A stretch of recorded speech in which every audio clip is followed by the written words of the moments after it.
You are listening to KSG Podcast. This is a short, crisp, concise, exam-oriented, edited editorial for civil services aspirants. In this podcast, we are going to talk about the daunting challenges of G20. Source for the content is Kamal Malhotra's article for the print. The G20, an informal grouping comprising 19 states and the European Union, came into existence in September 1999 at the level of finance ministers but was elevated to the level of the heads of state in 2008. It both absorbed and superseded the G7 given the rapidly changing global economic context. The United Nations, International Labour Organization, World Bank, International Monetary Fund, Organization for Economic Cooperation and Development, World Trade Organization, and Financial Stability Board are invited to participate in pre-summit meetings. Civil society organizations, think tanks, and labor and business groupings such as the C20, T20, L20, and B20 have their own parallel meetings. Despite being advisory, the importance and influence of its decisions grew significantly over the second decade of the 21st century. The G20 can be seen to occupy, on global economic governance matters, a similar role to what the UN Security Council occupies on global peace and security issues. Now, talking about the G20 and the crisis, the credibility of the G20 is being questioned because in the past few months it has been embroiled in an internal crisis, unable to agree on communiques with direct negative implications for both its functioning and substantive agenda. As India assumes its presidency in December 2022, it has a unique leadership opportunity to suggest innovative solutions for the resolution of some of the critical issues confronting the G20. The challenges are daunting. Current dilemmas suggest the need for serious, urgent internal governance reform, the effectiveness of which will determine whether the G20 can credibly address the major substantive global economic and financing challenges it was established to resolve. If it is to remain credible and relevant, it will first need to overcome its recent continuing inability to reach an agreement on vital and urgent issues confronting the world. Five big substantive challenges the G20 needs to address includes rising unsustainable debt of a large number of middle and low income countries, continuing significant underperformance in the delivery of the climate financing pledged by wealthy countries who have historically disproportionately negatively impacted the environment over a long period, fiscal and other challenges of the green energy transition, appropriate Bretton Woods institutions reform, and global food insecurity. Failure to issue a joint communique at the G20 Bali September 2022 meeting has even raised concerns about backtracking on what was agreed on climate financing in Paris in 2015 and Glasgow at COP26 in 2021. Now, talking about internal governance challenges, first we talk about inclusiveness. Although the G20 was designed to be more inclusive than G7, it is still not inclusive enough. Whilst there are no formal membership criteria, membership is based on a country's systemic importance to global financial markets and its contribution to global gross domestic product and trade. Current membership represents more than 85% of the world's GDP, 75% of international trade, and 60% of its population. These criteria need to be expanded to include representatives of major UN recognized groupings such as the least developed countries and small island developing states, groups most vulnerable to or negatively impacted by global economic governance, developments, and decisions. Membership should also include major regional groupings such as the African Union, which currently has observer status.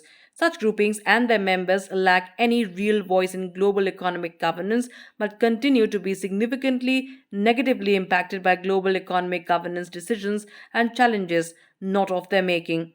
Other groups whose vulnerabilities or concerns are directly impacted by the G20 agenda, such as the V20, should be given observer status for as long as their concerns remain high on the global economic governance agenda.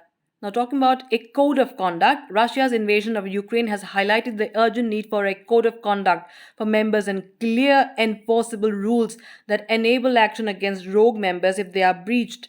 The recent inability to issue agreed upon communiques, increasingly because of the war in Ukraine, is the most visible symbol of the internal governance crisis the G20 finds itself in at a time when its global leadership is needed more than ever. Whilst the G20 OECD revised principles of corporate governance are expected in 2023, the G20 needs to urgently look inward and agree on a code of conduct for its members as early as possible. Now we talk about key aspects of the unresolved G20 global substantive agenda. The global substantive agenda includes rising and unsustainable debt, significant climate financing gaps, multiple challenges of a clean energy transition, global food insecurity.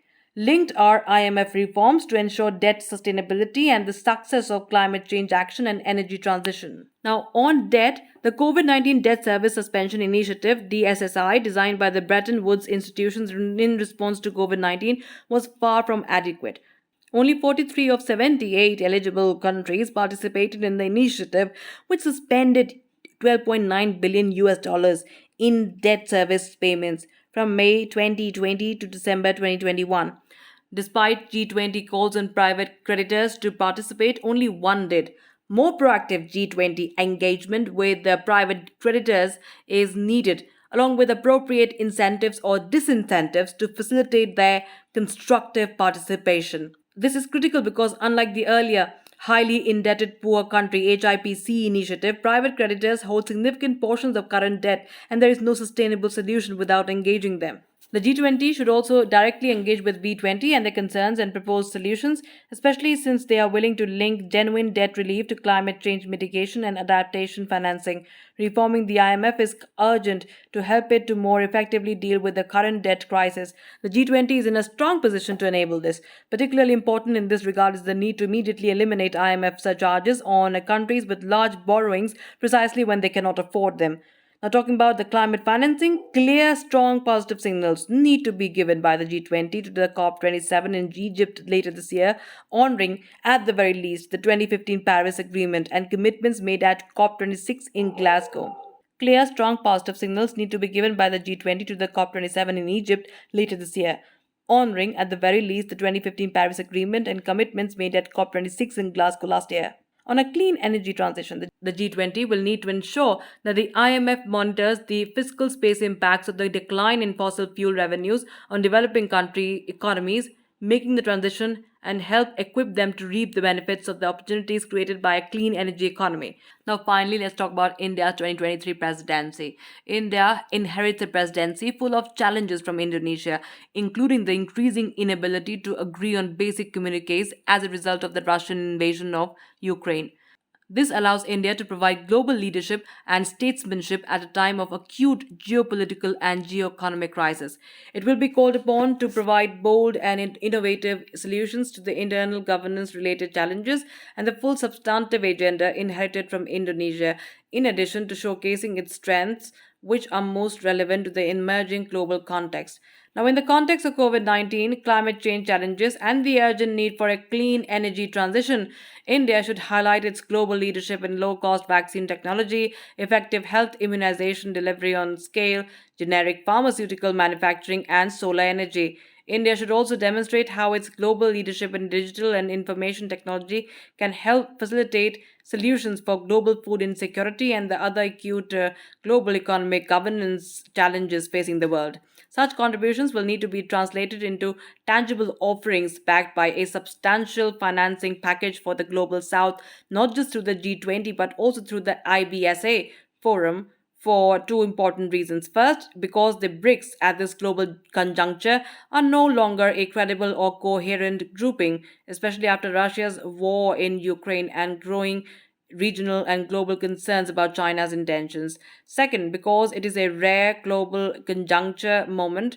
when the three major emerging developing countries which created IBSA will hold the G20 presidency consecutively. India in 2023, Brazil in 2024, and South Africa in 2025. India, therefore, had the rare opportunity to lead the way in forging a 3 year common G20 and IBSA agenda, but it must seize the moment and move quickly and decisively if its presidency is to be judged a success. That's it for this podcast. Thank you so much for listening. To join KSG India courses and to crack the ICE exam, visit ksgindia.com.